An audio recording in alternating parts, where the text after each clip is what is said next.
So hello guys, this is a quick analysis video of Adani Enterprises.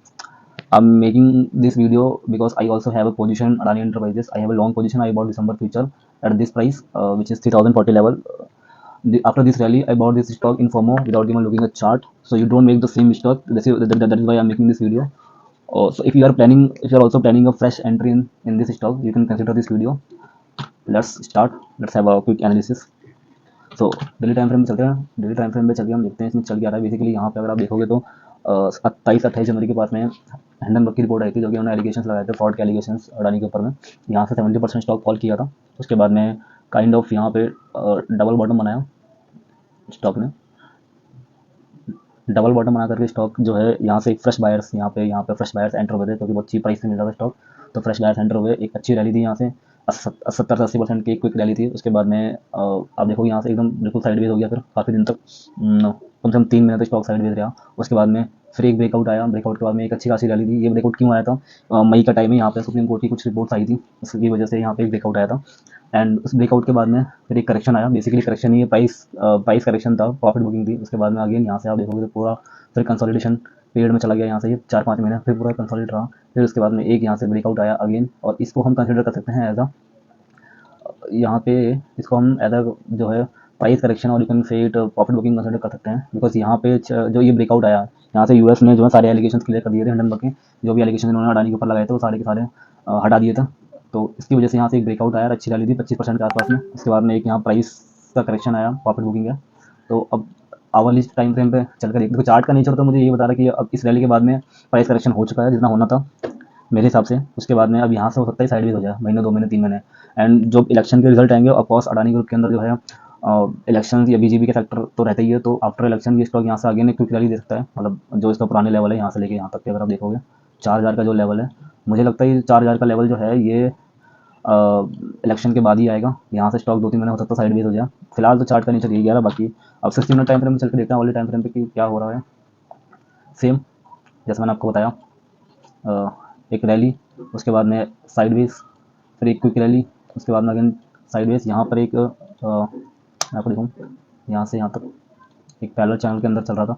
यह अगस्त से लेकर के समय अराउंड नवंबर तक ये एक पैरेलल चैनल के अंदर ही स्टॉक घूम रहा था। ठीक है, उसके बाद में इसका ब्रेकआउट हुआ। ब्रेकआउट नवंबर के आसपास में हुआ। ब्रेकआउट होकर के उसको रीटेस्ट किया अगेन। फिर यहाँ पे 4 दिसंबर को ब्रेकआउट हुआ, सीधा गैप अप खुला था, क्योंकि वही यूएस से रिपोर्ट जो आई थी उसके ऊपर। तो उसके ऊपर जाने वाला 25% की रैली थी। उसके बाद में ऑलमोस्ट हाफ ये जो है करेक्ट कर चुका है, मतलब प्राइस में करेक्शन आ चुकी है, प्रॉफिट बुकिंग आ चुकी है। और अगर आप देखो फिबोनाची का 0.60 लेवल है, जहाँ से प्राइस ने यू टर्न लिया है, एक हैमर कैंडल बना करके यू टर्न प्राइस ने लिया है। बट क्या ये सस्टेन रहेगा, ये तो आने वाले टाइम पे पता चलेगा। बिल्कुल इसका अंदर एक पैटर्न भी दिखाई दे रहा है अभी, विच इज़ मैं आपको दिखाऊँ। This is head and shoulder pattern, basically bearish pattern होता है ये यहाँ से। This is the neckline of this pattern. So अगर ये स्टॉक 2700 2750 के नीचे अगर जाता है तो आई एम एक्सपेक्टिंग दिस कि ये वापस से इस लेवल के पास में जो है 2500 का लेवल हमें दिखा सकता है। अगर इसने इस लेवल को तोड़ा तो इसको अगर जो है इस लेवल को अगर इसने इस बेसिकली इस पैटर्न को अगर इसने फेल करना है तो प्राइस को जो है कम से कम आई एम एक्सपेक्टिंग कि 2900 के ऊपर तो निकलेगा। अगर 2900 के ऊपर निकले क्लोजिंग देता है तो फिर जो ये है ये पैटर्न इनवैलिड हो जाएगा। 15 मिनट टाइम फ्रेम पर देखते हैं आने वाले टाइम पे अभी बेसिकली 2-3 दिन 4-5 दिन में क्या हो सकता है। अब देखो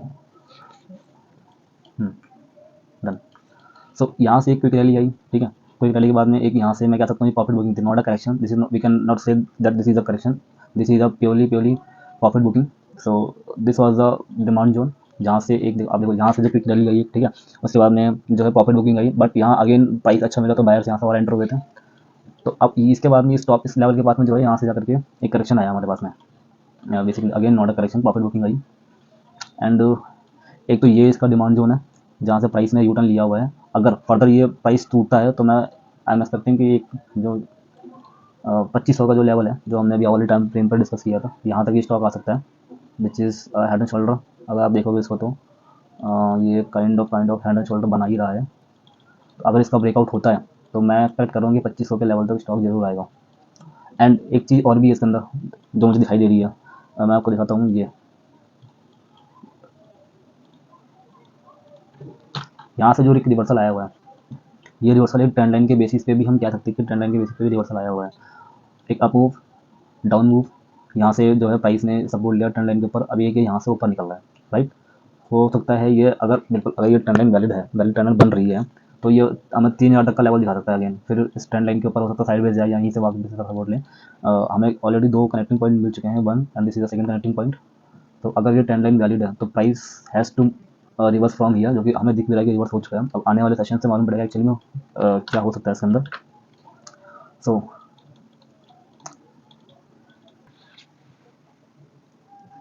तो दो सिनेरियो स्टॉक के अंदर बन रहे हैं जो मुझे करंटली दिखाई दे रहे हैं। एक तो जो है ये हेड एंड शोल्डर बन रहा है, which is again bearish head and shoulder pattern. So अगर इसका ब्रेकआउट होगा तो मुझे जो है नेक्स्ट टारगेट फिर इसका देखो शोल्डर की अगर हम हाइट नाप के देखें, जो शोल्डर की हाइट है उस हिसाब से क्या टारगेट आ रहा है हमारे पास में। इसका अगर ब्रेकआउट होता है तो ये वाला लेवल आ रहा है ना, जहाँ से हमने जो जहाँ से स्टॉक के अंदर ब्रेकआउट हुआ था, राइट। यहाँ से स्टॉक के अंदर ब्रेकआउट होता है हमारे पास में अगेन वापस से अगर इस शोल्डर का ब्रेकआउट होता है तो ये लेवल आ रहे हैं। बट मुझे जो लगता है एक्चुअली कि अगर शोल्डर का ब्रेकआउट होगा तो ये 2500 के आसपास में आएगा और यहीं से प्राइस जो है रिवर्स कर जाएगा। अगर हम इस शोल्डर को 2 मिनट के लिए हटा दें यहाँ से, इस हेड एंड शोल्डर पैटर्न को, तो यहाँ से एक ये ट्रेंड लाइन के ऊपर भी सपोर्ट ले रहा है, ठीक है। तो लाइक दिस एक इम्पल्स बाइंग आई है, उसके बाद में एक प्राइस में थोड़ा सा करेक्शन के प्रॉफिट बुकिंग आई है प्राइस के अंदर। अब अगेन या तो देखिए यहाँ से साइड हो सकता है, साइड वेज आकर के जो है अगेन यहाँ से ये जो लेवल है बेसिकली ये 3000 का लेवल है, तो यहाँ से साइड वेज होकर के इसको इस तरीके से ब्रेक करें प्राइस को, और ये जो हाई लेवल बना हुआ है अभी इसका करंटली 3150 के आसपास का, इसको ब्रेक करेगा तो जो नेक्स्ट टारगेट है हमारा वो है 3500 के आसपास में, जो ऊपर जाएगा। क्योंकि ये अगेन डिमांड जोन है, यहाँ से जो हम दिख रहा है यहाँ से अच्छी खासी बाइंग आई थी। और अगर आप वॉल्यूम पर नजर डालो, बाइंग जब आई है तो किस वॉल्यूम के साथ में आई है, और उसके बाद में जब प्रॉफिट बुकिंग आ रही है तो प्रॉफिट बुकिंग का वॉल्यूम चेक करो आप, कुछ भी नहीं है।